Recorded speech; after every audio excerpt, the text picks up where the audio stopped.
This was a judgment that not only changed the direction of Muslim women's right, but also wrote a new definition of gender equality in the history of Indian judiciary. Under Muslim personal law, talaq-e-biddat, commonly known as triple talaq, was a practice in which a husband could instantly dissolve a marriage by saying talaq, talaq, talaq in one go, immediately, without stating any reason, without any procedure, and without guaranteeing the wife's security.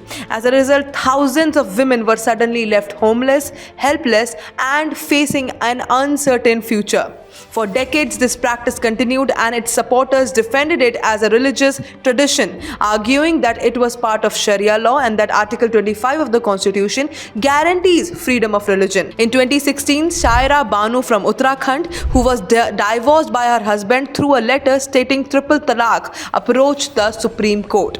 She questioned whether destroying a woman's entire life by uttering a word 3 times could stand the test of Articles 14, 15, and 21 of the Constitution. From here, the debate became a nationwide discussion because the issue was no longer just about divorce. It was about religious practices versus constitutional rights. After prolonged hearings in 2017, the Supreme Court, by a 3-2 majority, held that talaq-e-biddat is unconstitutional. The court ruled that the practice violates women's dignity and equality and that religious freedom cannot override the fundamental rights of citizens. However, an important turn came when 2 judges dissented, stating that reform should come through parliament and that courts should not interpret religious scriptures. Subsequently, in 2019, the government enacted the Muslim Women Protection of Rights on Marriage Act, which declared instant triple talaq a punishable offense.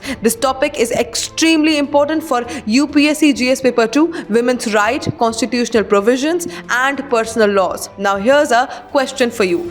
Which provisions fall under Article 44 of the Indian Constitution? Do let me know in the comment section below.